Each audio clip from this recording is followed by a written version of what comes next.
Good evening.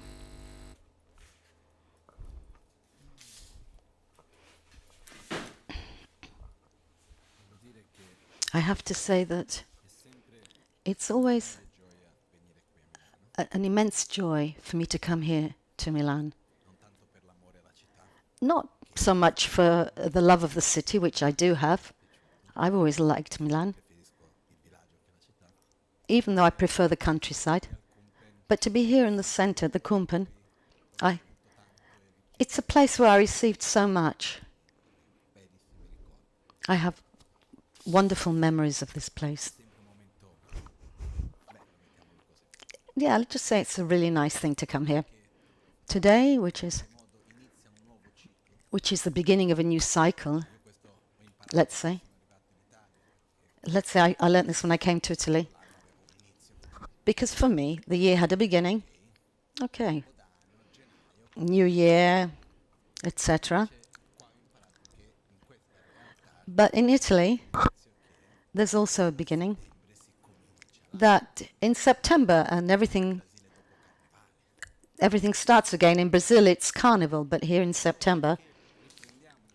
And also because we start a new cycle. And for that, I wanted to start from the basis of everything, the base, the beginning. Firstly, because it's fundamental. You know, but on other times maybe I think I can't explain it again because I've done it so many times. But that's not true actually, because the people come and go. And even if you hear it for the 31st time, it helps. And also because they're very important things. So that's why I'm starting at the basis of everything. Each one of us, if we like it or not, lives in his or her own vision of the world.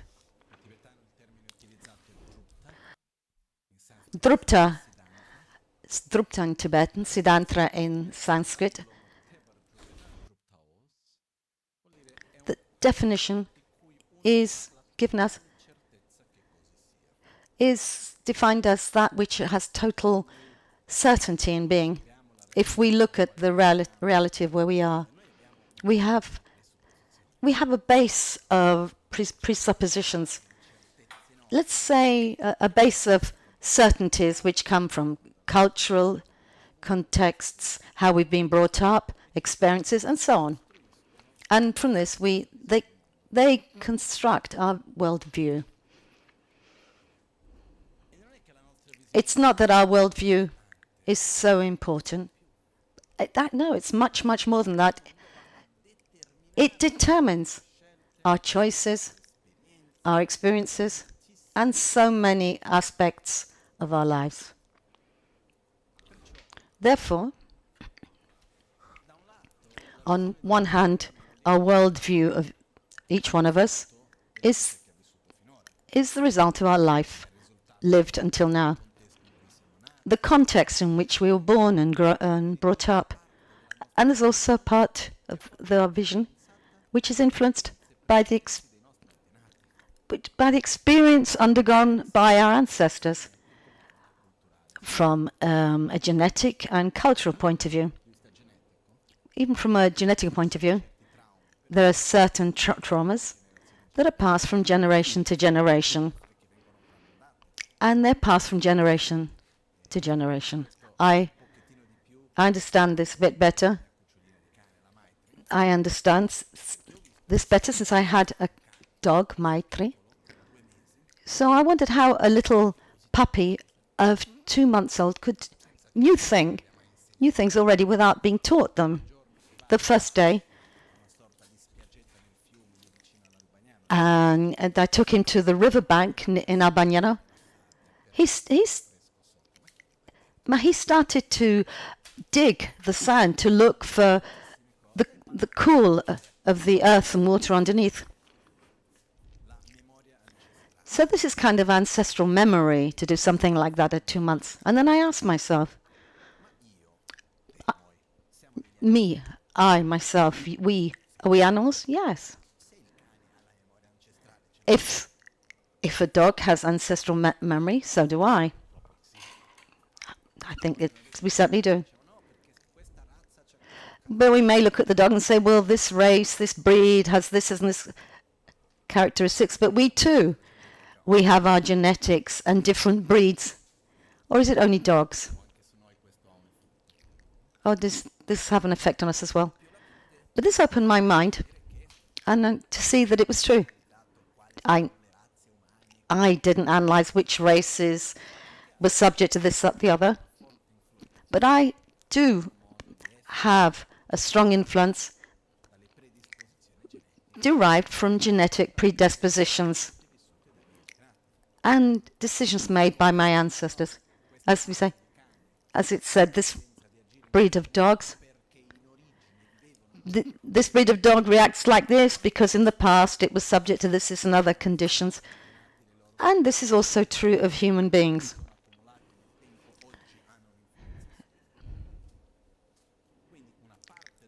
So therefore, a part of our world vision is influenced by our genetic makeup. Can we see that? Yes and no, let's say, in the sense that our present genetics, but let's also remember that our current material, genetic material, it's not determinant. I think the correct term is, let me see if I, it's not deterministic, but rather a question of probability. It opens possibilities, but not necessarily, it's not necessarily completely determinant. It's the environment in which we interact that causes one aspect of DNA to come to the fore or not. And so not only in terms of the genetic characteristics come to the fore, but also our environment can actually change our genetics. So in the same way that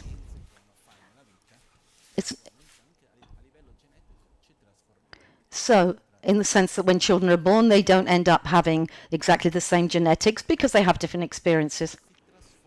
DNA transforms according to the environment in which we live. One is external and the other is internal.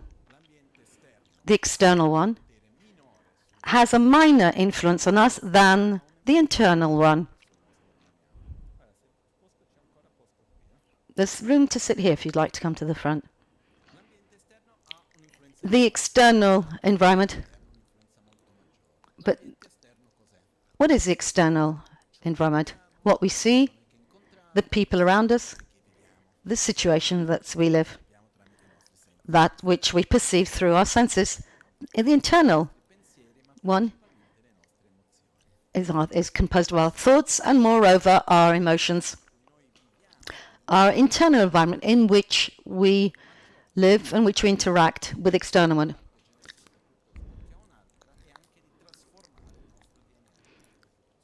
And with this we're able to transform our DNA. What does this mean to me? I was born with a certain DNA. The experiences which I have lived through until now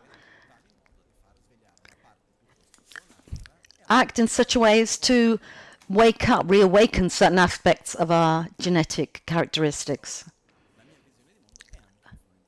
My vision of the world is also influenced by this.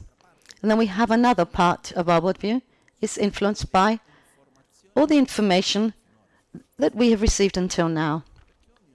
Because each one of us, we all live in our own bubble.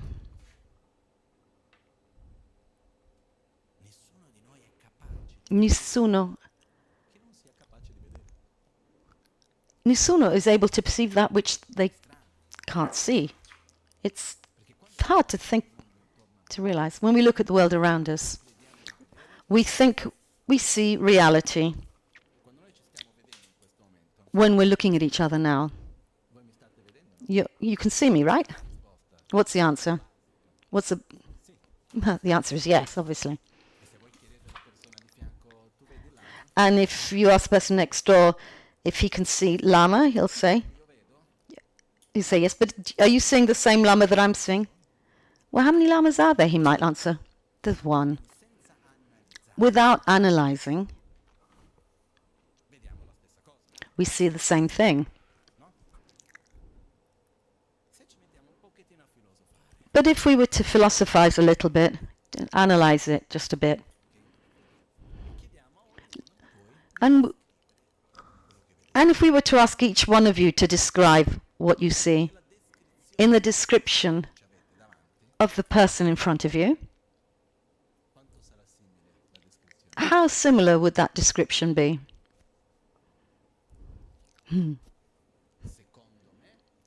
I believe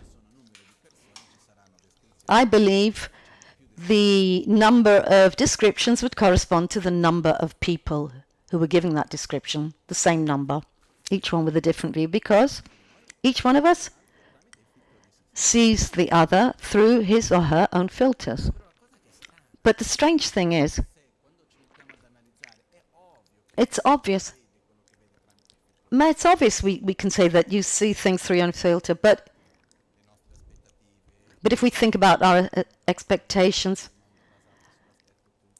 and we see that our expectations are also based on our cultural conditioning, etc. There's a space here if somebody wants to sit here. Please take a seat. At the same time is that we believe we see the world, even if we know that there are filters and conditionings, etc. But the tendency that I had, when we see situations, people, I don't know how often we really are aware that I'm seeing things, that we're seeing things. That which we see is not reality, but it's what we perceive. And one of the examples of this is when we say to another person, you said, and it's this way, and this is like this, and that's like that.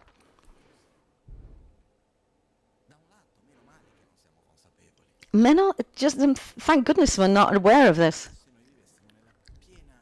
I mean, just imagine if we were totally aware,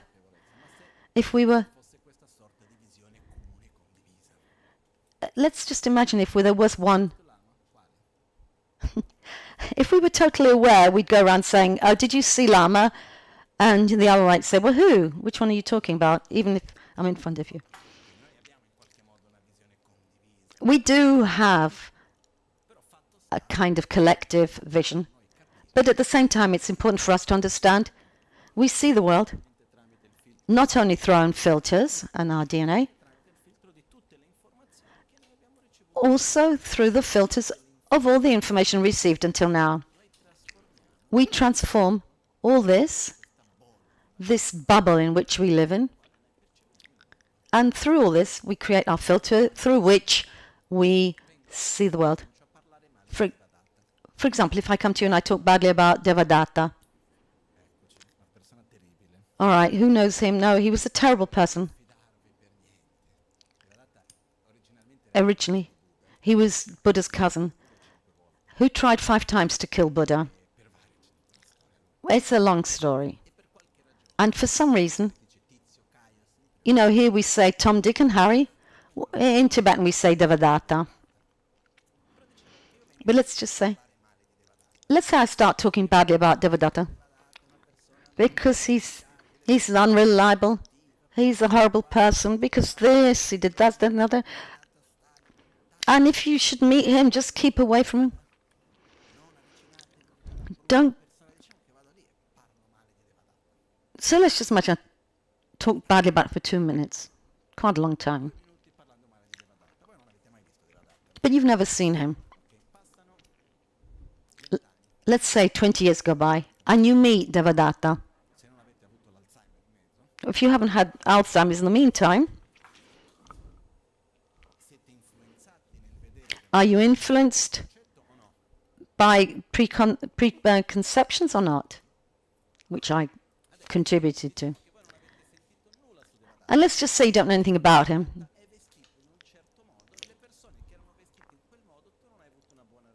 And let's just imagine that he's dressed in a certain way and you've had a terrible experience with people dressed in that way. How would you perceive him? We can go on forever making examples to show the information that we receive and the experiences we have shape our experience of the current present moment. At least we need to be aware of this, to recognize this. Anyway, let's go ahead, otherwise we'll never finish. And this is my defect. I tend to introduce something and not go ahead. I just stay too long in the introduction. But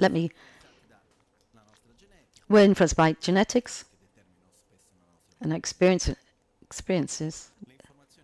The information, cultural context, also fairy stories that we've heard, films, books, the news that we read, images that we see, the people we talk to. There's nothing that does not influence us. Nothing at all. The third point is our world vision is conditioned by our life experiences, not just information received. For example, if in a certain situation, I have a sensation of joy, of attraction, joy. I generate attraction for that kind of situation, and inversely, if I've had a bad experience in that type of situation. And let me open and close speech marks. The stronger is the distance between the lack of consistency between that which I feel, which is a result of my experiences, and that which I think of as a result of information. The lack of consistency with these two factors, the worse it is. But the more we have internal dialogues, one side tries to convince the other side. So one of the keys to have internal silence is to create harmony between these two aspects. Anyway, and neither this is the subject of today's talk. So all experiences lived have an impact. And the interesting thing is that when we find ourselves in a situation, we use ourselves, obviously, as a point of reference. This is not right. This isn't true because in my experience,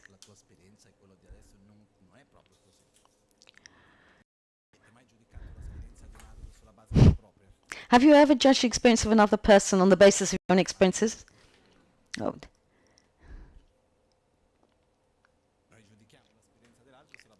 We judge the experiences of others on the basis of our own. What do we say? Hi, come on, it's not like this. This happened to me in that experience, but you're you and I'm me. Therefore, our experience is one of the things through which we label everything. So we perceive the world through this. The fourth point.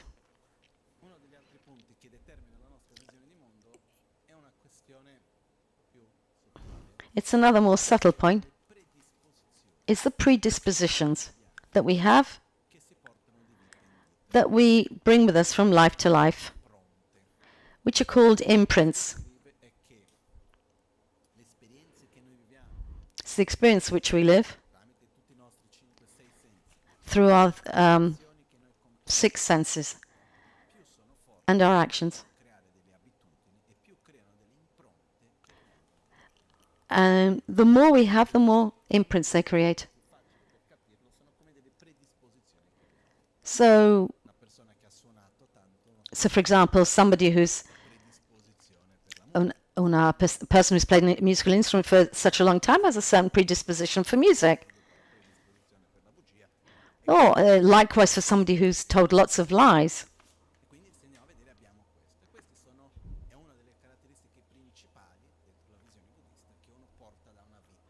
So this is something that one brings from life to life. The gross mind doesn't go. Knowledge, the body don't go. But what we do bring from life to life are our predispositions.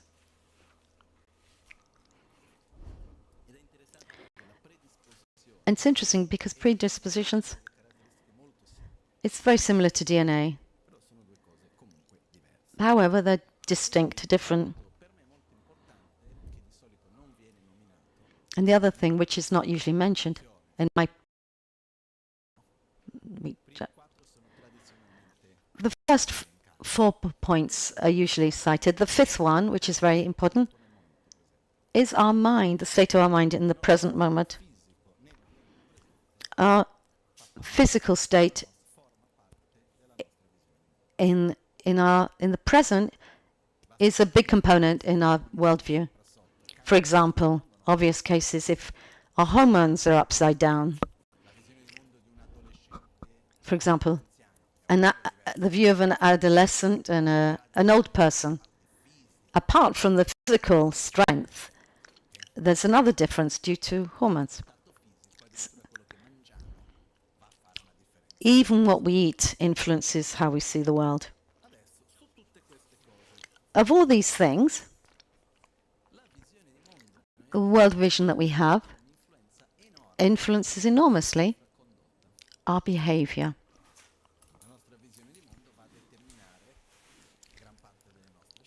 Our choices as well. Let's say all of our choices. In a certain situation, we're going to how we judge, how we view the situation, our discernment, our choices, and judgment are all conditioned by everything that's been mentioned before. In the genetic part, there's not much we can do in the present moment. What's there is there? Yeah, you might want to say, hey, that genetic part there I'd like to be without, but in the current thing, education that I received and upbringing that I received, I can't change now. But where we do have power to change something is the information received from the conceptual part. Try to also to induce good experiences and also a good physical mental state, but mainly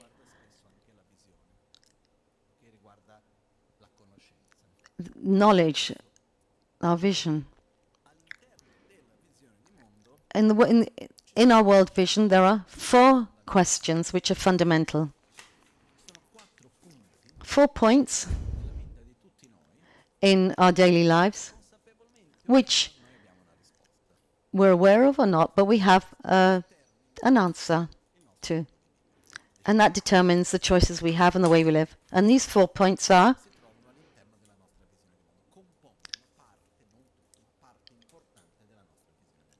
compose part of our worldview.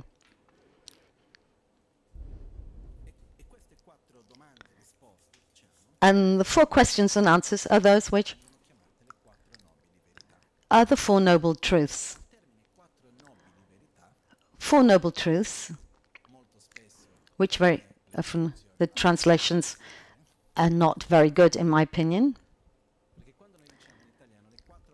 Because if we say in English the 4 noble truths, what comes to mind? The rest is all a lie. It suggests to us that this is the only truth. It's not that. That means truth as in a vision of the world, we mean. Noble is a term which came from translation from Arya in Sanskrit, which is a term which was used in India in the past. And also later became used by the Nazis to describe the Aryan race. Really, it means... But really, it was used to refer to those who have acquired a certain level of wisdom and knowledge and who are therefore able to interact with the world and in a more harmonious way without all the mental defilements like hatred or jealousy, for example. So it could be, we could also say those who have gone beyond. Beyond what? Beyond their own ignorance, therefore. So the noble truths are 4 points. 4 things which he who has gone beyond a certain level sees things in a certain way, and those who haven't sees things another way. So how come Buddha sees these 4 things? So that's what we mean by the 4 noble truths. So before talking about the 4 noble truths, I found a lot of benefit. So to look at the 4 non-noble truths. Because, honestly speaking, we have to see where we are now first. Because otherwise, there's a risk of talking about an idealized view of Buddha without really understanding. So we need to understand when Buddha talks about 4 noble truths, it's not something which is disconnected from our reality, but rather very near to us. But at the same time, it's far. But it starts off at a point very near us. So what are these 4 questions? The first one. What would I like to avoid? What is suffering? Because to me, suffering is something which I want to avoid. So what is suffering? What do we have to avoid? And the second one is, once we know this, and what does this depend on? What are the causes of suffering? And the third question is, what do I want to obtain? What is happiness for me? And the fourth question is, what do I need to do to be happy? In front of...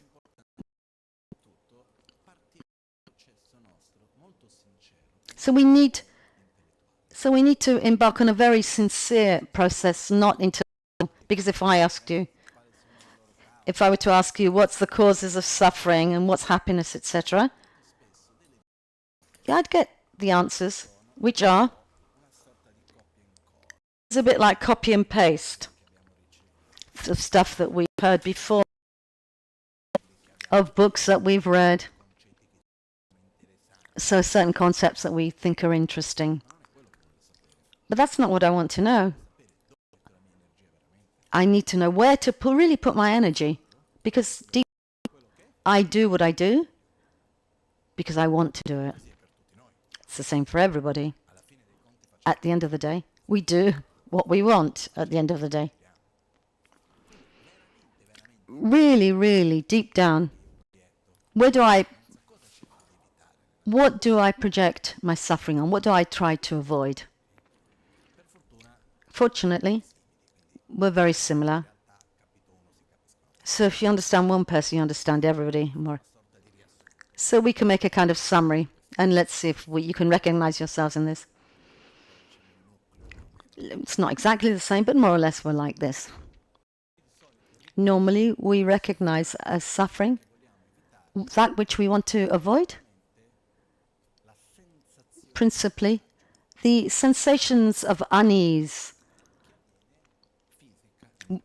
which is physical and or mental. For example, physical suffering, pains, hunger, thirst, and then mental, sadness, anxiety, fear, etc. This is generally speaking what we want to avoid.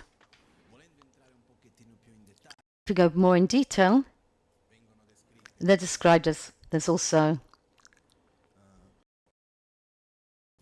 material suffering,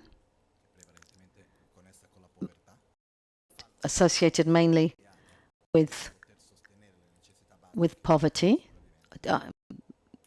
difficulty in maintaining a certain level of standard of living. The suffering, physical, which regards sicknesses, and then social, which has to do with conflict, social relationships, and then internal suffering, our anxieties, jealousies, etc. I think we can recognize all these as that we avoid both physical and mental. We don't want these things. The suffering, material suffering. I don't know if anyone of us has a real experience of this. We usually suffer from not being able to get what we want rather than that which we need. I don't know if anyone of us has really been through material deprivation. I don't think so. Physical suffering, sicknesses. Social suffering is very widespread. And also mental suffering. That's also very widespread. But why do we suffer?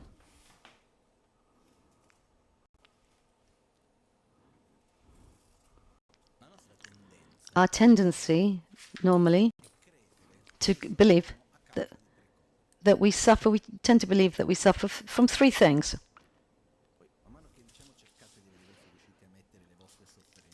Okay, well, I'm listing these. See if you can put your own experiences into these three categories. One, because we can't have what we want. And the world isn't as we want it to be. That person isn't behaving as they should do. That situation is not as it should be, I believe. I wanted things to be like this, but they aren't. I wanted to have this, but I don't. If the world was a bit better, I'd be really happy. Not because there's something ugly, rather because it's what I want it to be.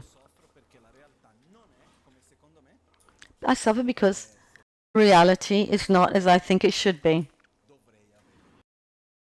Because I don't have what I think I ought to. What I ought to have, and I can't do what I want to do. My children are like that. This. I don't have this. The second cause, we believe we suffer because that we have to go through ugly situations. It's not just, it's not this person talks to me in this way, behaves like this. So the first thing is I can't have what I want, and the second thing is I have what I don't want. Or situations as well. In other words, because I can't have what I want, and because I have to have what I don't want. The third reason for why I suffer, because I have to separate myself from that which I want. If we have something we like, sooner or later we have to be separated from this, no? Or do we just say, oh, how nice I had this. How nice it was like this. Or actually when things finish, instead of having gratitude,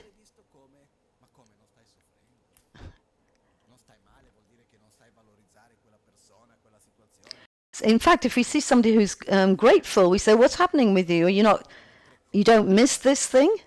So these, I don't know if you recognize yourself in these three things. At the end, we're quite simple. I can't have what I want, and I have to have what I don't want, and I have to be separated from what I want. When we suffer, normally, and we ask why, it's rare that one suffers and that's it. Well, normally, one asks, why am I suffering? Responsible for this. And asking, when we're looking for somebody to blame or something, where do we look? In ourselves or outside? In others, obviously. Because if it's all up to me, I'd be fine. If the world just had to depend on me, everything would be perfect.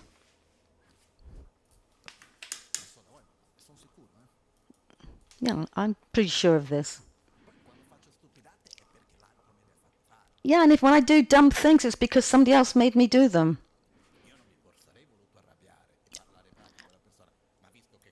I wouldn't dream of getting angry and treating a person like this, but given that he did this, that, and the other, we have a tendency, very strong tendency, to victimize ourselves. The cause of our suffering is not that I can't have what I want, have what I don't want, and to be separated from what I do want. And for that, we victimize ourselves. In the face of this,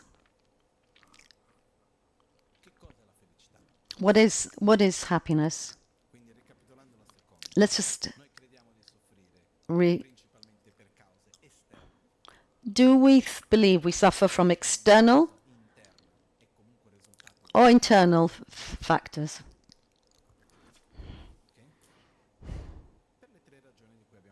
And then also for the three reasons I just listed.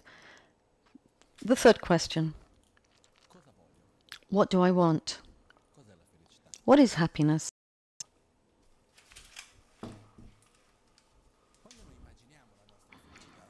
When I imagine my happiness, to see, so all you have to do is to look at the second question and turn it around. We believe we're happy when we can have everything we want, avoid everything we don't want, and to have forever things that we do want. Which is the definition of paradise.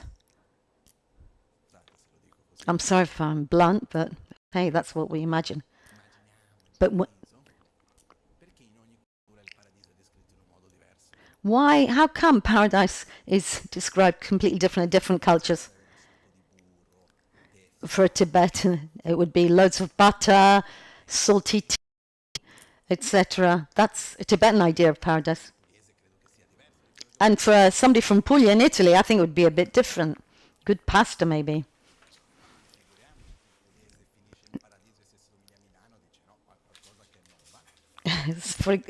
How can one imagine that somebody from the south of Italy would recognize Milan as a paradise?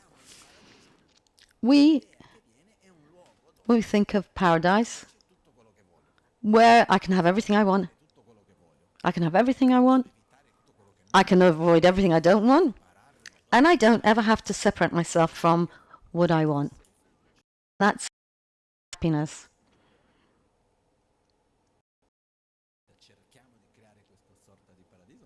Do we try during our life to create this kind of paradise or not? And from this becomes the fourth question into play, because if we believe this is dependent on having what I want, not having what I don't want, and hanging on to what I do want, we demand that things be like this, be in a certain way, according to my desires, my wishes, my actions, and keeping what I want. And sometimes, and even to the extent of not facing up to inevitable impermanence. Talking about death, which is an absolute taboo, which is pretty ridiculous. That's not what we're talking about today. And we live as a result of this, all this. During life, we try to manipulate so that things correspond to how we think they should be, to have things we like and avoid so that we don't like. And that person I don't want to be with, that person's okay. That food I can't bear the smell of, all sorts of things. And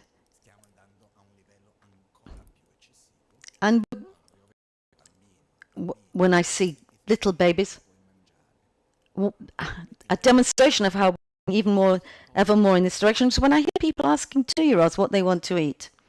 To me, is complete folly. Because what do we transmit when we do this? In life, you can have exactly what you want.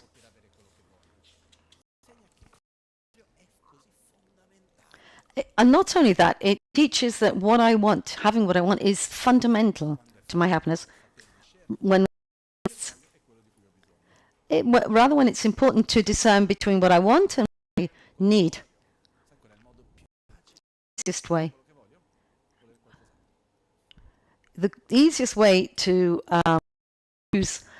desire something is to desire something else. But rather we choose to be slaves of this, of what we want, and also of our aversions. Because we do so many things trying to control the world, trying to make it so that what I like is there, what I don't like is there, and hang on to what I want. So situations. Therefore, as a result, there is difficulty in confronting certain situations, one's own death. This is just a bit superficial. This is the four, I'd say, very rough look at the four truths. But I think we can all see ourselves in this now. But now let's look at the world that Buddha shares with us, and how we can transform that to our own reality. First question is, what is suffering? What should we avoid? He describes 3 types of suffering. In other words, things that we should avoid, that we don't want, that we list as things that we want. The first one is the suffering of suffering, which is nothing more than what we habitually call suffering, physical, mental. And here, just a little small detail. If I'm suffering, have physical suffering, where should I find a solution? If I'm hungry, am I going to meditate? Problem. What do I need to do? I have a physical pain. I have to go. And why? Go to a doctor. It's a very simple logic for me. Physical suffering, solution, the body. Mental suffering, solution, the shopping mall. No, I don't think so. You have other things.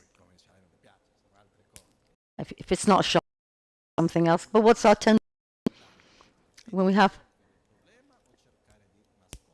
What do we do with our mental suffering? We try to resolve it or try and hide it. If there's something that smells, and we put perfume on it, oh, it doesn't smell anymore, how nice. But sooner or later that smell,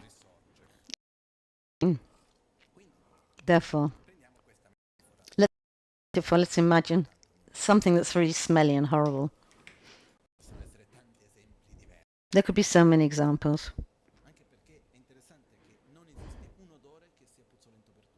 And the interesting thing, there's not one smell which is horrible for everybody. They did a study because they were trying to invent a lethal weapon, a horrible smell, because the idea was there are smells that are so strong It's so strong that people can't bear to be in that place. So instead of gas, they put a smelling bomb. And it's so that people would escape. But when they tried to make the smelling bomb, they found another problem. They didn't manage to find one smell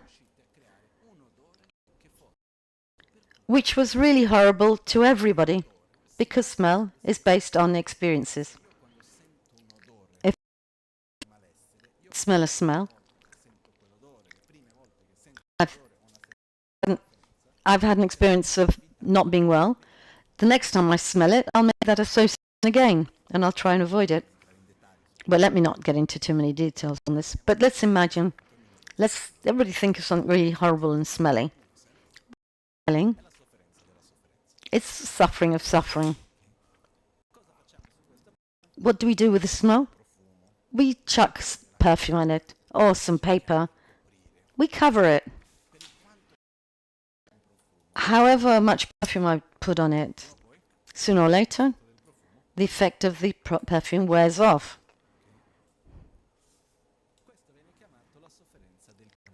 This is the suffering of change, or the suffering which changes.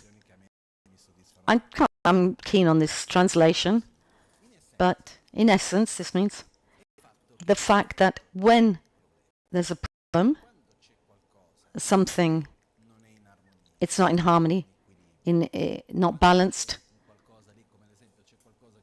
something smells stinky, when it's not resolved. If it's not resolved, the symptom comes back. Therefore, if I'm really thirsty and I drink water, the sensation is pleasant. If I go on drinking water, 1 glass, 2 glass, and I go on like this, the sensation of pleasure that I had at the beginning, is that satisfaction sustained? Does it go up or does it diminish? If the more I drink, it diminishes, it goes down. For that, we should be lucky that cake there's only at Christmas. At least for me. In Italy, it's panettone. Therefore, all the experiences once obtained at the beginning are pleasant. And they cannot sustain satisfaction, happiness. Rather, they changes. Suffering of change. It's not because the pleasure in itself isn't. Okay, the perfume can be good. The perfume to cover the stink, but that doesn't resolve the stink. The stink is still there. Sorry if I'm being a bit graphic about the whole thing. For however much I go out every evening having fun evenings, go to restaurants, see lovely, however good my social life is, my traumas are always there. My pain's always there. So my view of the world is always coherent and consistent. The suffering of change refers to who are not in themselves bad, nothing wrong, having sensory pleasures, having material goods, or having recognition for the image. Is actually the big con about happiness. Sensorial pleasures. They can't sustain material goods. They can't either. Power, mental image, recognition, can that sustain happiness? Do we like having compliments? The classic example is if somebody comes to us, that person said, "Be nice about you." and you say, I didn't understand. But we want just, it's a massage to the ego. But that can't be sustained in the long run.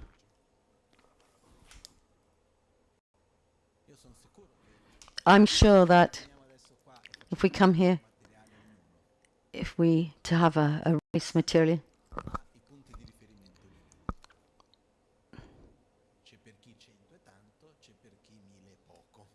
so let's say you can have everything.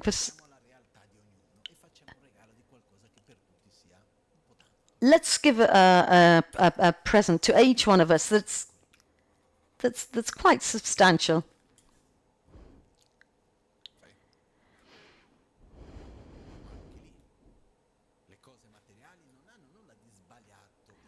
That's fine. There's nothing wrong with material things. But it's not a sin to have pleasures or to have something, obtain something material. The problem is that there are illusions of happiness. We base our happiness on something that can't sustain it. Like perfume. It's nice, but after a while it wears off. The third type of suffering, Buddha says, a translation from the Tibetan would be, which is kind of okay. There are details, but simply put, we can say the suffering that permeates everything. In very few words, is our body and mind, our being, polluted by ignorance, anger, envy, jealousy, and the actions carried out under these conditions. And the fact that it is still there, that is the suffering that permeates everything. You put it in the fridge, it doesn't smell, but you take it out, it starts smelling again.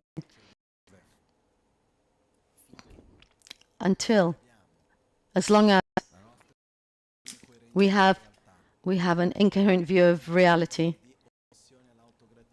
we're obsessed with self-gratification. We live obsessed by I and mine. And we have strong senses, attraction, aversion, anger, fear,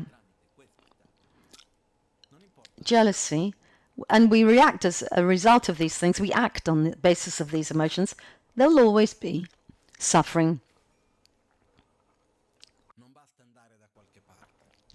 And running away won't help either, even in paradise.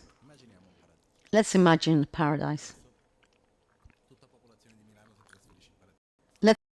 The population of Milan goes to paradise, moves to paradise. Would it last?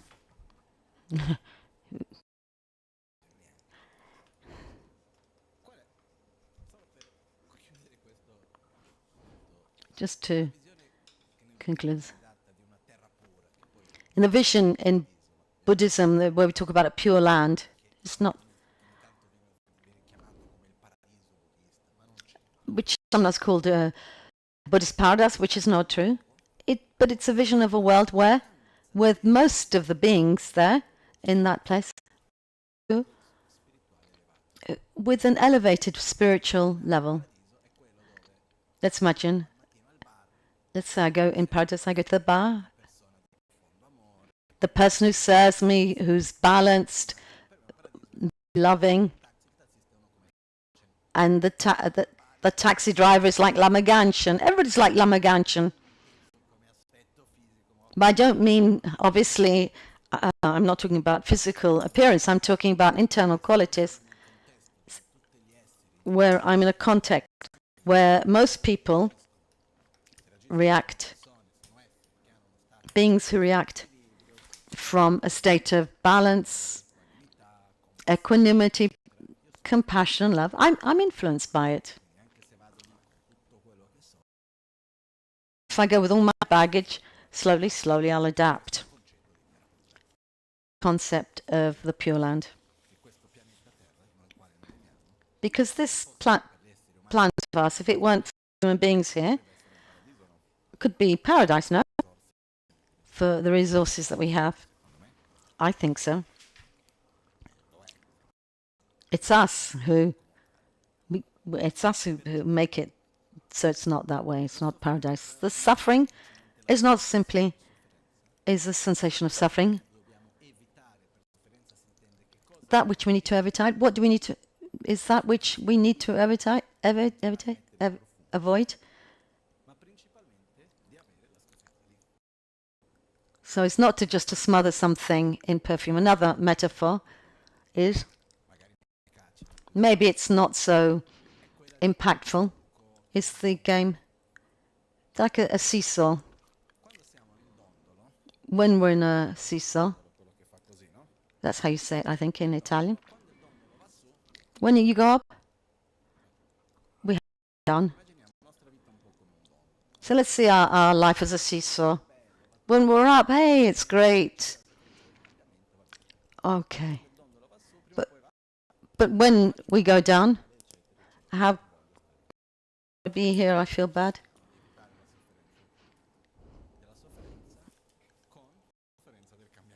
So what do? We try and avoid suffering with suffering of change, like the seesaw when we go down. So the seesaw is actually the suffering that permeates everything. This brings us to a very important point, which is called samsara. I'm sure you've all heard of it, no? Samsara literally means kurva, which means cycle. It's not a place where we should escape from. It's not a prison, even though it's used in that way often. It's nothing external. It's a cycle, internal cycle, composed of three things. Mental poisons, ignorance, attachment, and desires, and aversions, anger,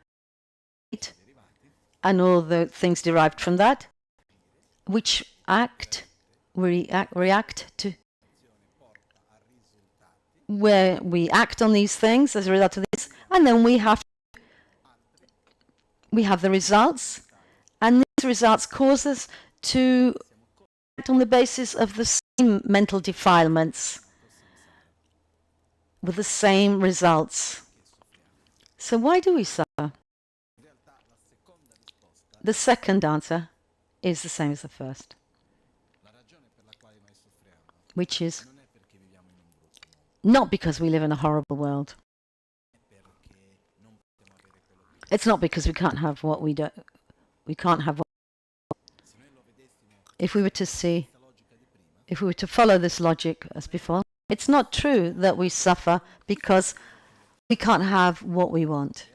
In truth, it's because we want what we have. And let me just repeat that. That we suffer because we can't.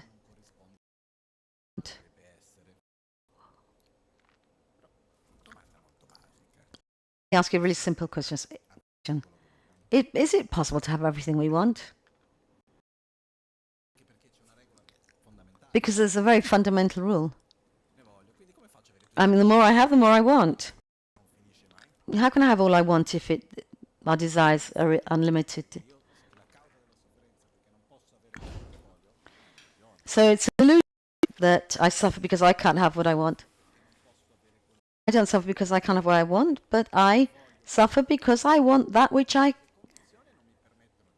the causes and conditions don't allow me to have. So if I were to cry here, because I want to be pregnant, if I was to, and so I want to be pregnant. It's a very nice experience. Yeah, how come I can't be pregnant?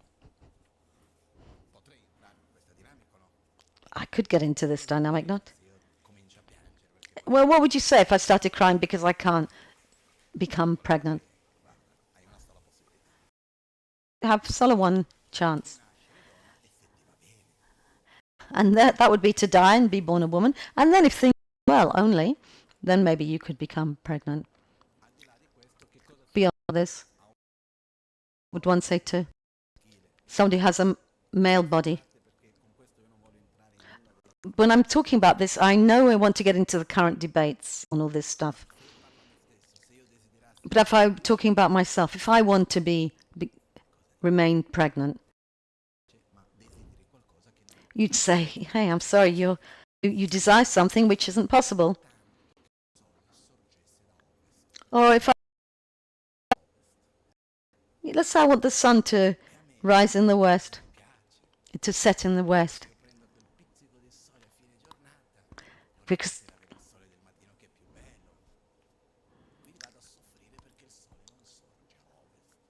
sorry, if I let's imagine I wanted the sun to rise in the east because my windows are placed towards the east, and I want to see the sun in the morning. I mean, if I suffer for that, would be ridiculous. Because obviously I can't. The sun is not going to rise in the east. In your lives,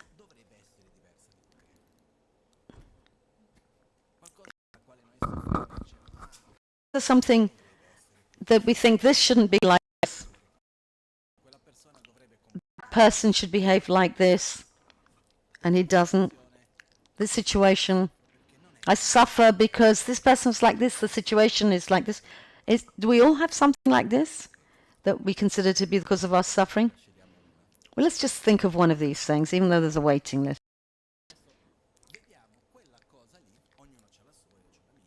Okay, let's look at these things, and I ask, what's the right term? Here I'm asking you to be intellectually sincere.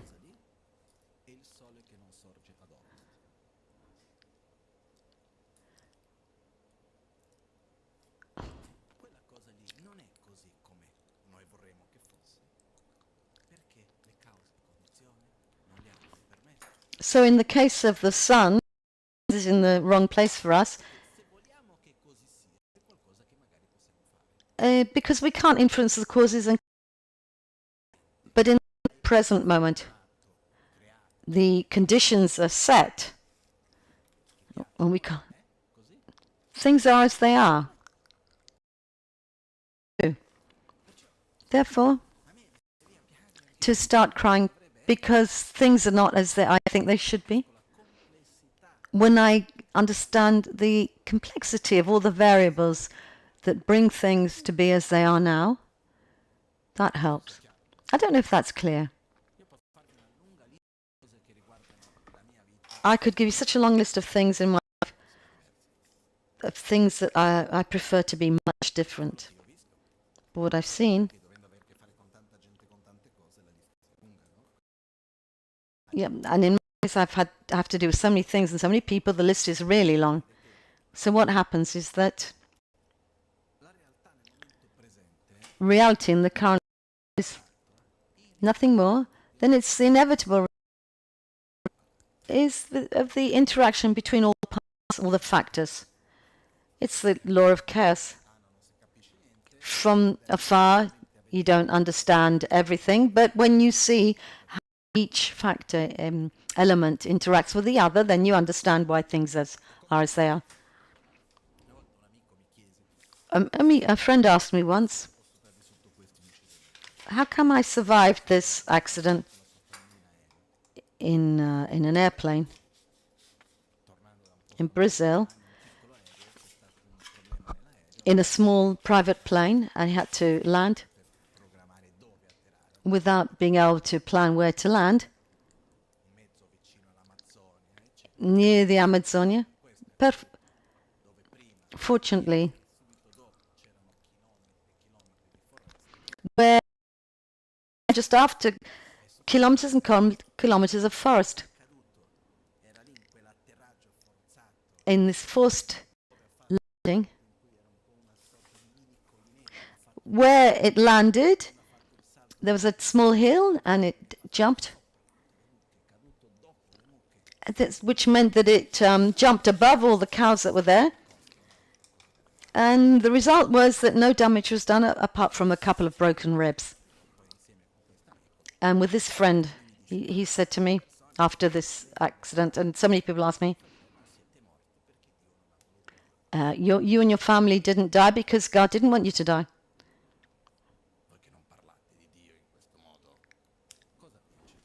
What would you say, Lama? And this made me reflect. And I thought, actually, the reason for which there was the accident, and you didn't die in the accident, it's the same for which you go to work every day in the car and you accident. Nothing more, nothing less. What's the difference? When something is within our expectations, we think it's normal. When something happens which isn't within the mention of all the interdependence, it seems like a miracle. If it's something horrible, it's like a sentence. But everything that happens within an enormous series of causes and conditions, like a very complex equation where every element influences the other. Therefore, we don't suffer because we can't have what we want, but rather because we want that which causes and conditions don't allow us to have. Is that in the same way? It's not true, therefore, that I suffer because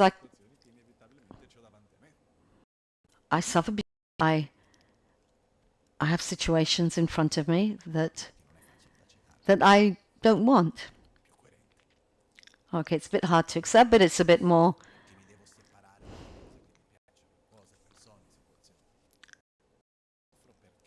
I suffer because I can't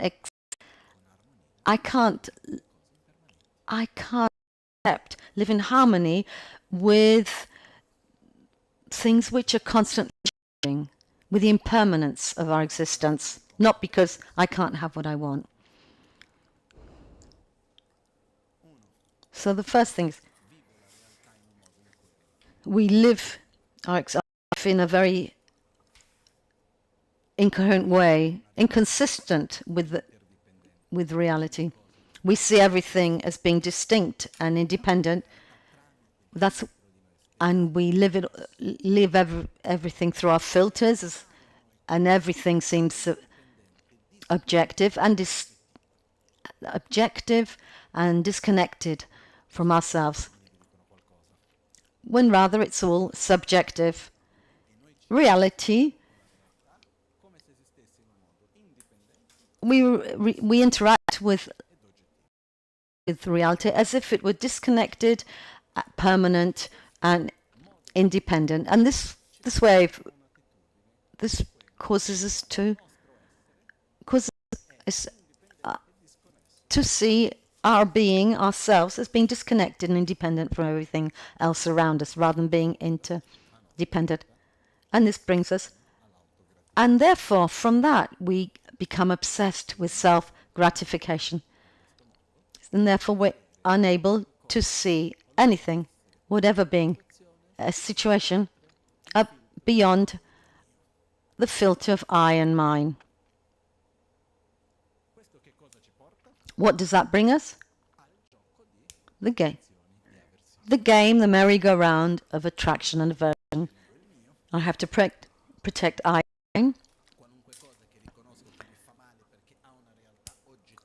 Because everything that, and it causes me suffering, does me harm in an objective way. So when I see something that I think is good for me, I must have it.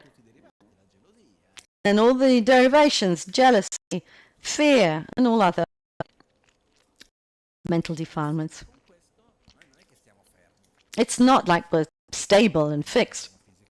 We interact physically, verbally, and mentally, and every interaction inevitably brings transformation.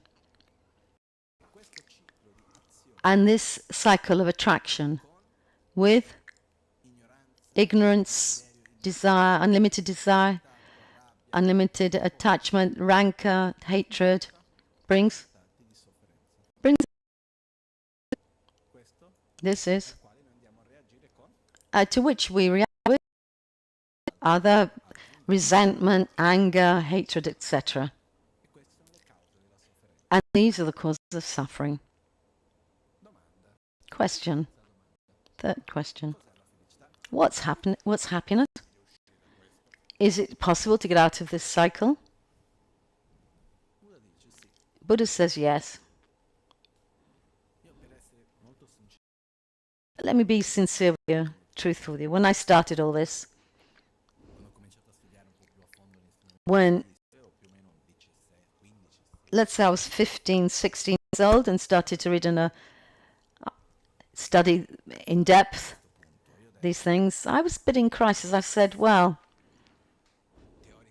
theoretically, it's possible to get out of samsara, to reach a state of peace, balance, sustainable, so-called nirvana. But where? When the first step is so difficult, how can that be true? So I had a crisis. So I'm dedicating my life to something that I don't believe in. Conceptually, I believed it, but really, in reality, did I believe in it? The first step necessary. This is the fourth step. What to do to be happy. The first step to be stable, peaceful, to get out of the internal cycle of suffering, samsara. The first thing is to fall in love with nirvana, with internal peace. To have such a strong desire is to wake up and say, oh, it's my absolute priority to get out of samsara and to live in harmony with myself, peaceful, to have wisdom, to have love, compassion, and to be obsessed by this priority. When I first read the verses of Matsappa, the three principal aspects of the path,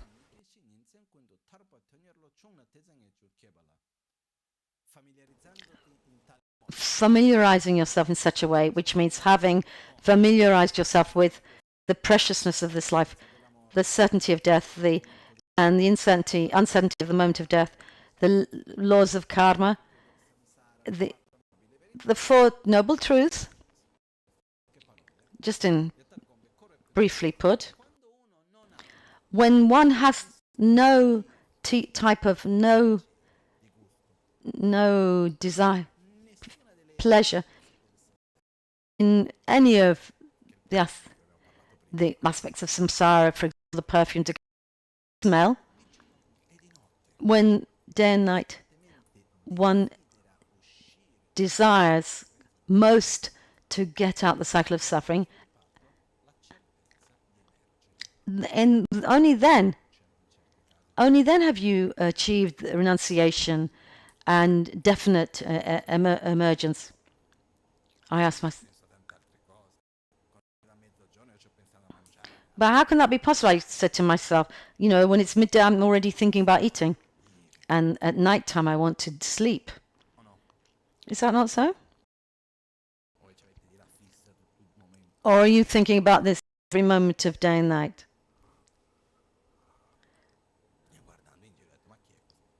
I looked around and I said to myself, well, who is like this? How can it be possible?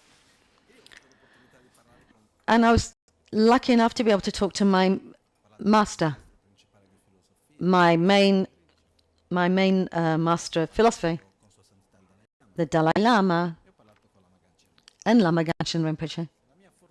My good luck was that I'm a very slow person to react. Yeah, I'm very phlegmatic. I don't take decisions hastily. And once I'm out of this, it's difficult for me to change my mind. So rarely have I taken hasty decisions. So I went on with studying, because I liked it. A year, during the course of a year, I put things together, and I came to the following conclusion.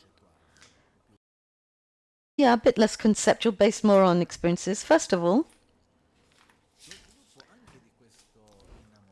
this develop desire, this falling in love with getting out of samsara, of peace. I translated it. I want to be, which means being in harmony with myself and others, regardless of where I find myself and with whom I find myself. Desire is not born from one day to the next. It's a gradual thing.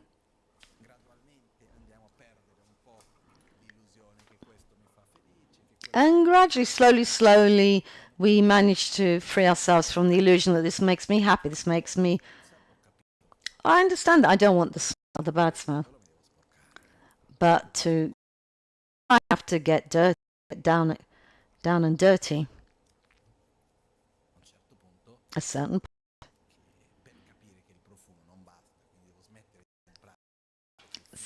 So at some point I come to realize that it's not enough to keep buying more perfume to cover up the stink. It's not obvious.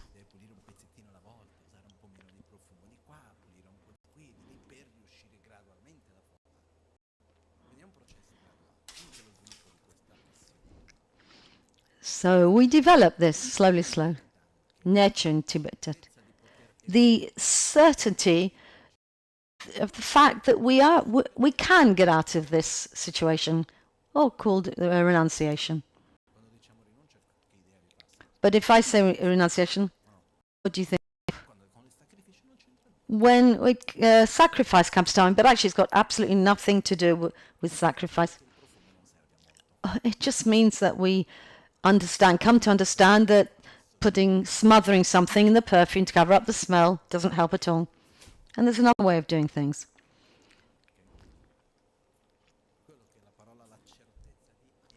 So therefore we say the certainty of emerging, which is renunciation. Therefore, so the first step is this burning desire. And it's something that is developed slowly. The second thing is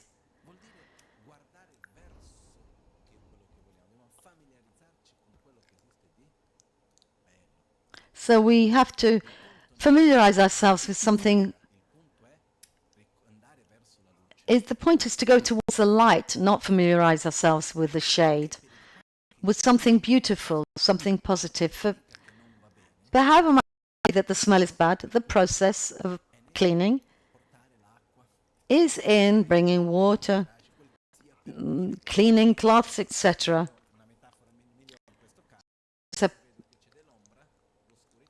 So using that metaphor, so if I want to bring light to the shade, I eliminate the shade not by bringing more shade, but bringing light. However much I familiarize myself, I tell myself I'm jealous, I'm this, I'm that.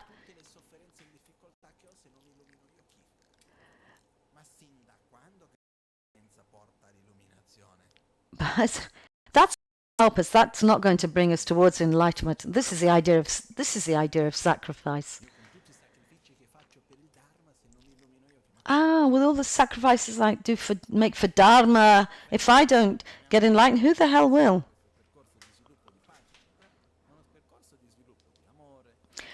Rather, it's a process of a path of familiarizing ourselves with awareness, wisdom, love, compassion.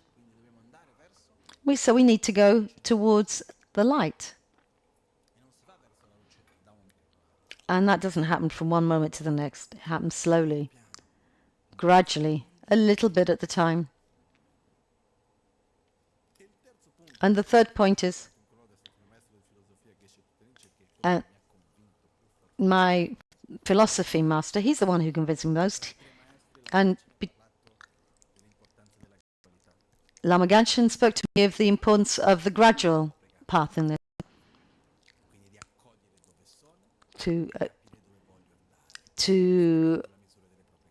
To embrace where I am and be aware of where I want to go. The Dalai Lama spoke to me of the importance of it. It's a question of recognizing the path towards the light, not recognizing the dark. And my philosophy master, is it possible to diminish anger? Yeah. I said, yeah, why not? It's tiring, it's difficult, but yeah, it's possible. You can train yourself to act less with anger. Is it possible? And what's the limit of this? Or is there a threshold, a limit beyond which you can't go? The limit would be. So it comes with finding yourself being able to react and act without anger. Is it possible to act with more love and compassion towards another person? To see the happiness of the other as something as important to us? Is it possible to love another? Or is there a limit to this?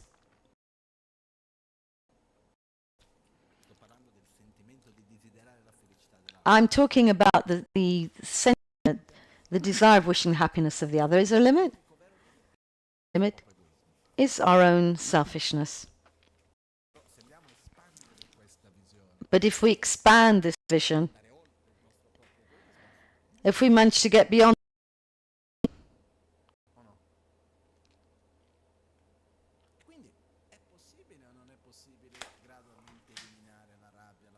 is it able to slowly diminish all our anger, jealousy, fear, replacing with awareness, wisdom? Well, immediately, no, it's not possible. But if we do it, follow the path gradually, is it possible, yes or no? I think so. And therefore, it's possible to get out of samsara, to achieve so-called nirvana. And this is one of the most important points, because the more than having faith in Buddha, in Dharma, in the state of enlightenment, the first thing is to have faith in ourselves.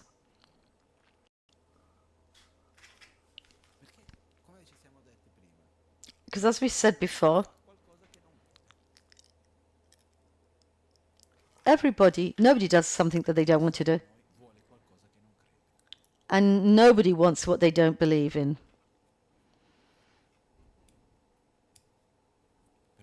Therefore, what is suffering? What do you really want to avoid in your life? What is it that I really want to obtain in my life? The first step is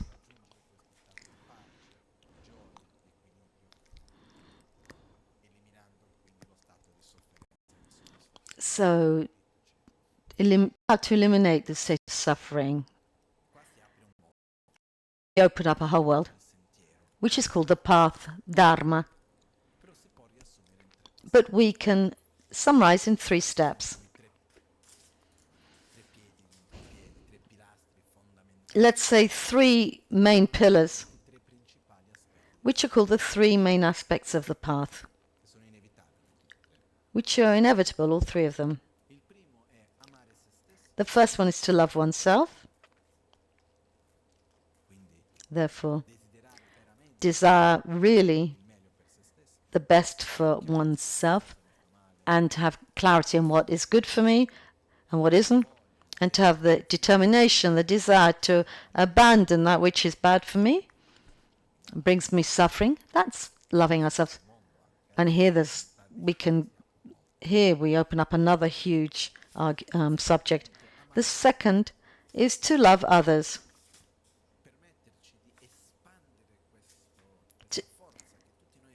Let's say to open up this extreme desire we all have to be happy, and to such an extent that we include others. Last Saturday, I was listening to a biologist speaking. Mancuso, his name was. Stefano Mancuso, my memory serves me. And one of the things he said was, in nature, what triumphs is always cooperation, not competition. He was talking for a long time from a biological point of view. The most intelligent thing is to cooperate and not to compete. I'm not going to get into details of this, but what happens is that, let's say from the spiritual point of view, the stronger the obsession with I and mind, the worse things are.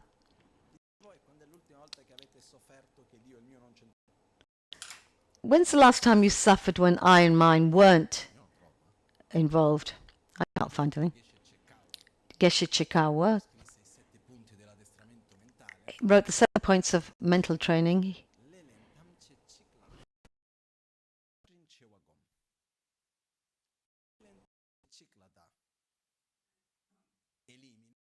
Eliminate the guilty party, the culprit of all misfortune, the other.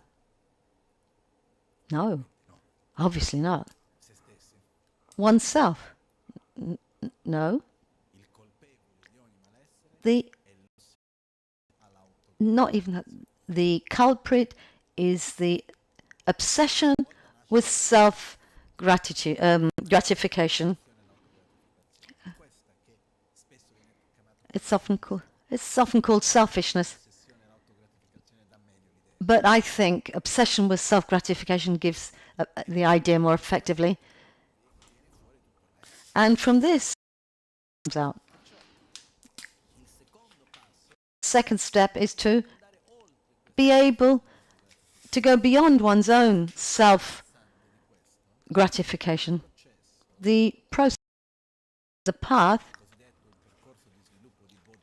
the so-called development of bodhicitta, is not to go in opposition to selfishness. Because I say things as they are. Are we selfish? I shouldn't be selfish, but I am. How can you be selfish if you feel that you are selfish? It's not an easy thing. The only way, in fact, not to be selfish is when our selfishness is the basis for altruism. There's no other way. Really, altruism, bodhicitta, is not in opposition to selfishness, but rather an evolution of selfishness. Version number 2. What is selfishness? The enormous attraction to happiness and aversion towards suffering and to I and mine. The priority is my happiness and suffering.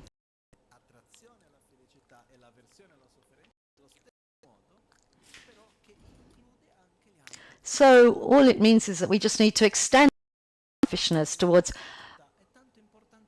where your happiness is important to me, where your suffering is as important to me as my. Therefore, we need to cooperate. Because in a good place, neither am I. If you suffer, your well-being helps my well-being. is this attitude in which we see the happiness of others like our own. Not our responsibility, but something we care about. Because however much I love you, I can't make you happy and make you avoid suffering. But I can consider it as very important, as important as my own. Love oneself, love others. And the third point is to develop a coherent view of reality, which is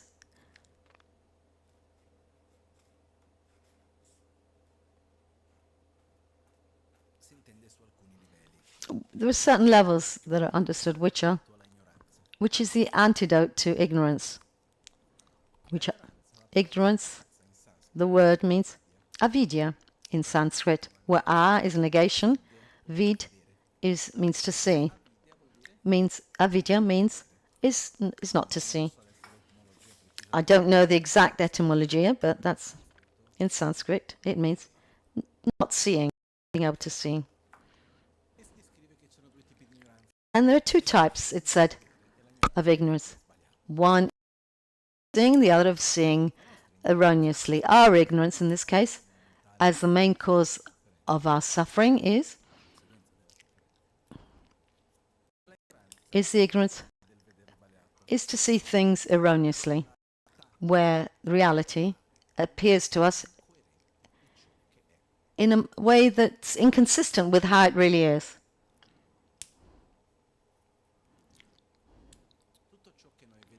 Everything we see, hear, touch, interact physically, people, situations, objects, etc., are static?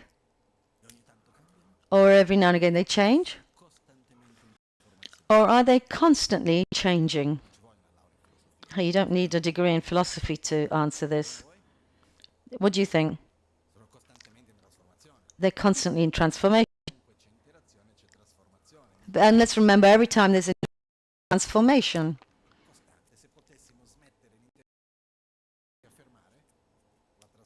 So, if we were able to stop interaction, be able to stop transformation, but there's no way we can do this. Even if I close my eyes and ears and everything, it's not going to happen.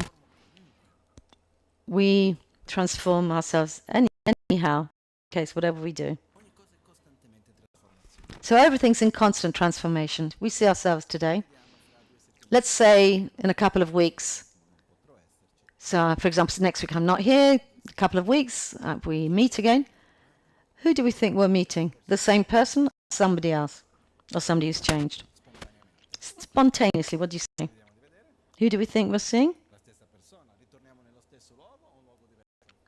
Do we come to the same place or a different place? No, the same place. Tonight, do we go back to the same bed or a different bed? The same bed. Okay. When we analyze reality, is it the same person?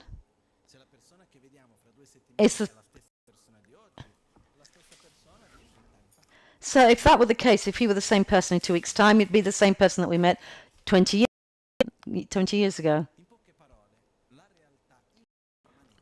The impermanent nature of reality appears to us as being static. And what do we do? And what do we do with this appearance of permanence? We accept it. We relate to things as if were this way. Even if we know conceptually that's not the case, but our normal interaction, we interact with reality as if it were permanent. This is a clear form of ignorance. The wisdom in this case would be to interact with that which is impermanent on the basis of being not permanent. It's different from how it was. Well, how else could it be? How could it be otherwise?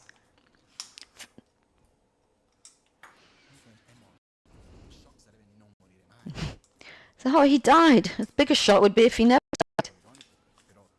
I'm being a bit ironic, but it's true. It's a reality that is going to hit all of us, hits all of us. Another example.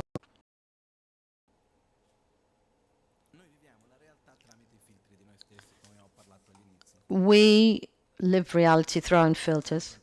Let me get straight to the point.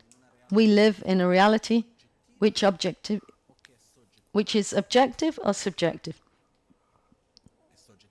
It's subjective, because the same thing, if one can say that, is experienced, is seen by each one of us in a totally different way. Therefore, so we live in a subjective reality. In our natural, everyday way of seeing things, is subjective reality. Is it subjective or subjective? That is, or it seems to me that it is. Normally we say it is this way. We live in a subjective reality which appears to us as if it were objective. And how do we relate to that? As if it were objective. Ignorance. Wisdom would be interact with subjective reality as if it were subjective. The development of this wisdom is the third point, which is called the correct vision of reality.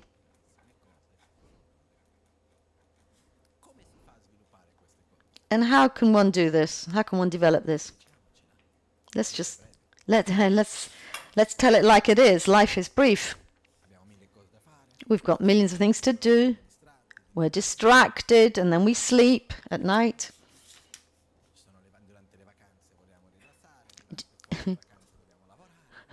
During the holidays, we want to relax. When we work, we need to work. In the evening, we want to do something else.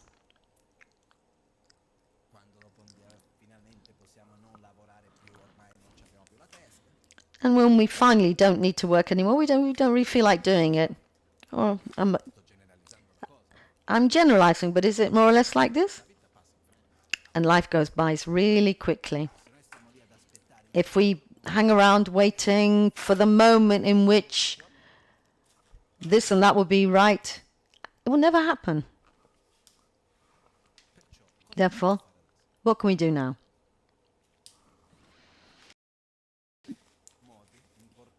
There are three important ways to apply this vision of the world.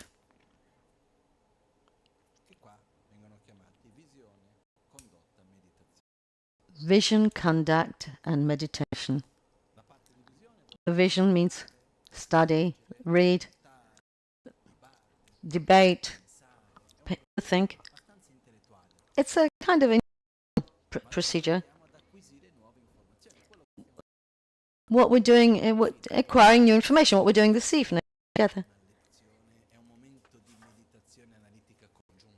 Actually, more than a lesson, for me, it's a kind of meditation, because you actually know. I'm not really saying anything new. We kind of know all this stuff, but we need to repeat it. We need to. This is part of developing the vision. Listen, revisit the same subject.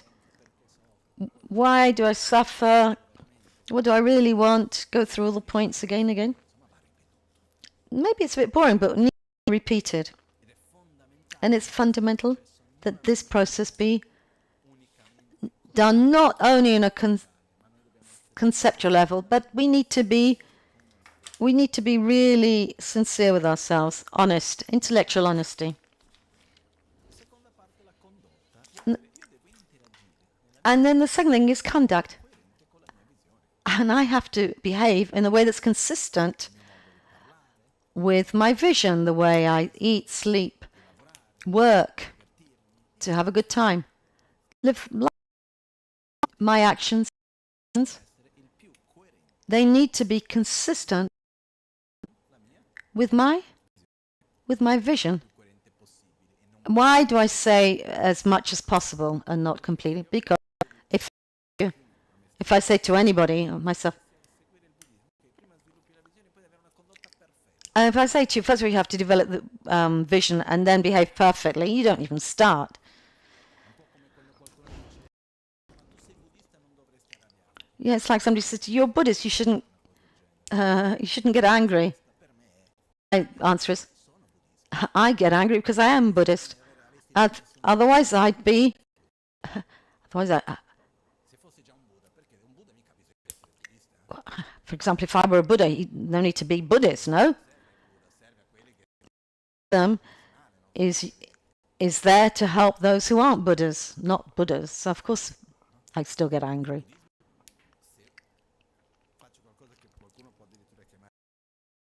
And let me just say something that may seem blasphemous. Buddhism is a reflection of our ignorance. Because if we weren't so ignorant, we wouldn't need any of these teachings. The beings, because those who've achieved a certain level of wisdom, they don't have to go all through this studying and debating and learning. The point is, my behavior must be honest. I need to be honest. We're not here to make fun of ourselves, to mess around with ourselves.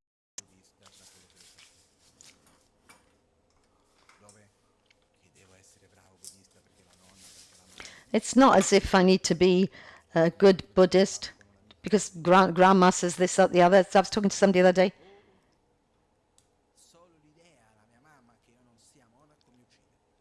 Somebody said, only the idea of my mother, who would think that I'm not a monk, she would kill me for this.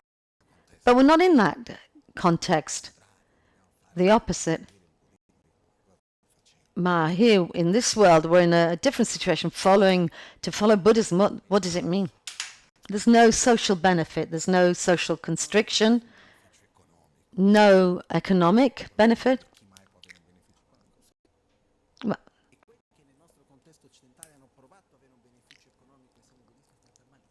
And those in the Western context who've tried to obtain, those who've tried in the West to have a Dharma center for profit have ended terribly.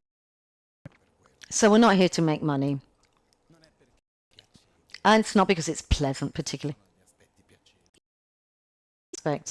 Because it makes sense to us. But we're not here to con ourselves to pretend to be good Buddhists. Because we want to follow as possible what Buddha transmitted to us. To develop an identity,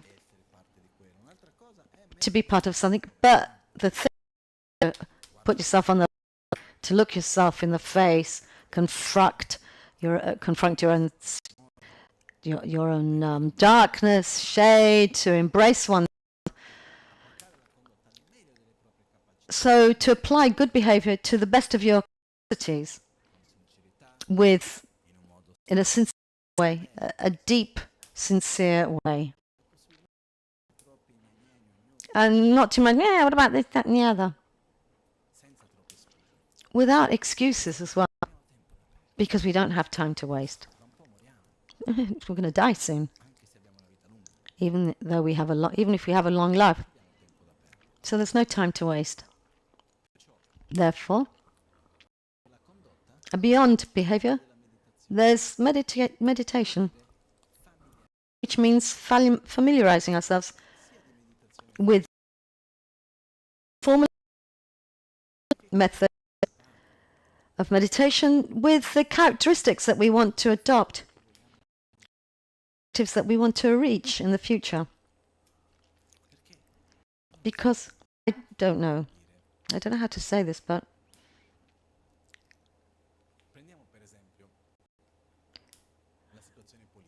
let's say a political situation. Maybe better to talk about something else. Very often, when I hear people talking about politics, it's not my favorite subject. But let's say talk about the situation in Tibet or Brazil, Italy, I often hear satisfaction. Rarely do I hear somebody say, oh, what a great government we have. More often I hear so many complaints. But rarely do I hear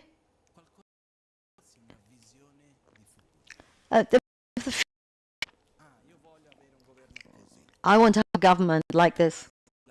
I want to go this way. A while back there was in the past. These ideologies, I don't know how present they are. I don't know if I'm wrong, if you agree with me, but I feel that we don't have these ideologies. The point is not to complain. To complain, but rather to create a state of good health.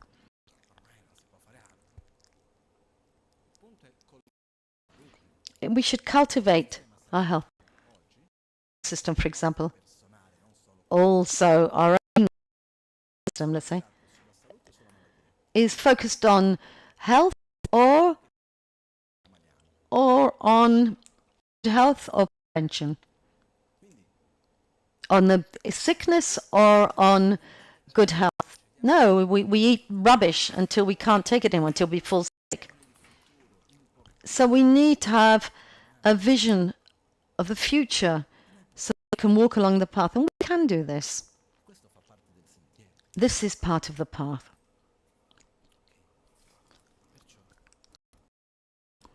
Let's walk in this direction with what I consider to be a fundamental attitude.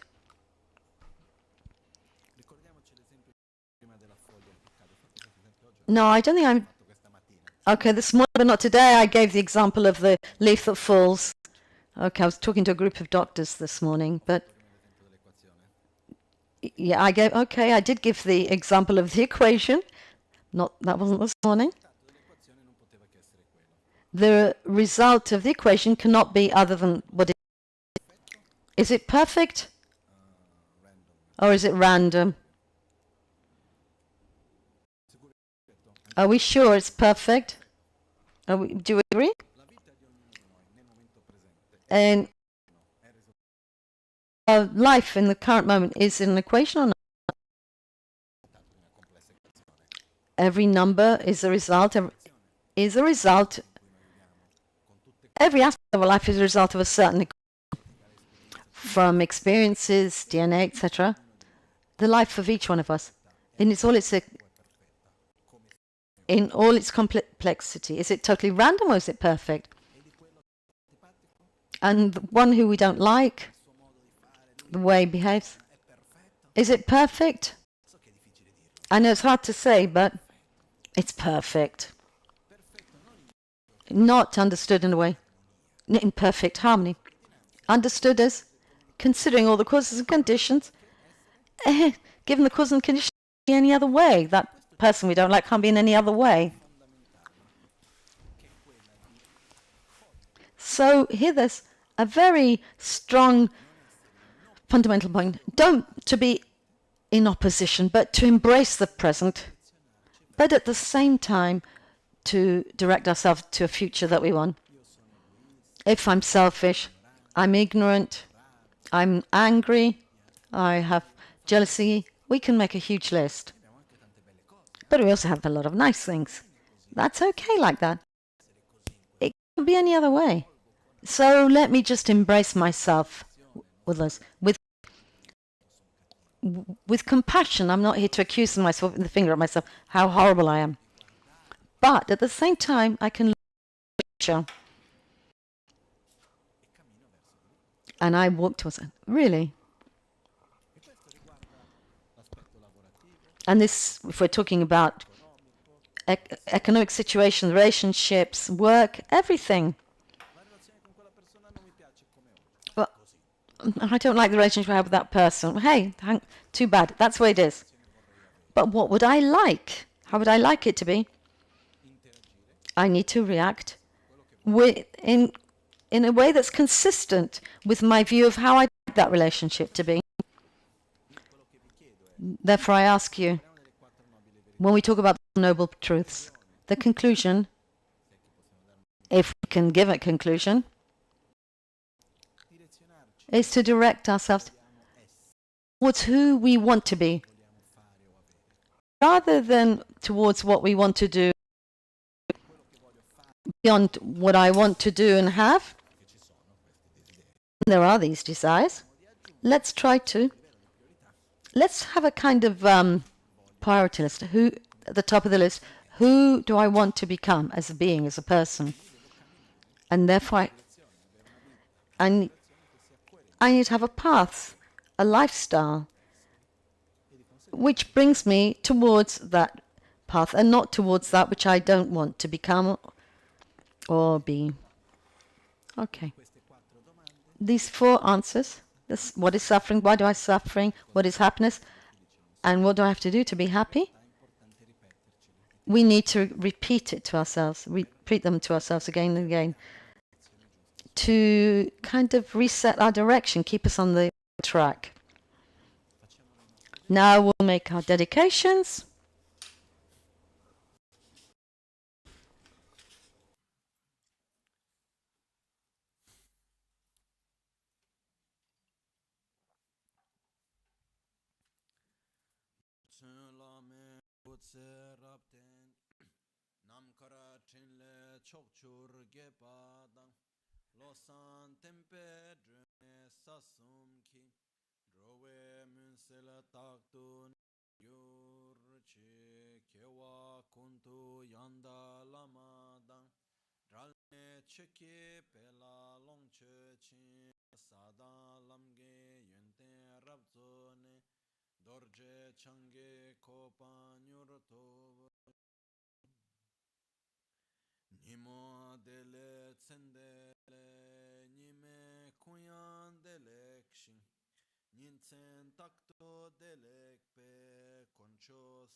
At dawn or dusk, at night or midday, may the 3 jewels grant us their blessings.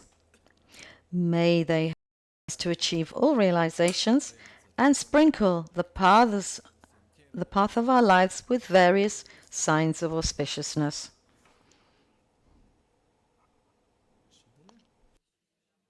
Tashidele, thank you, everybody.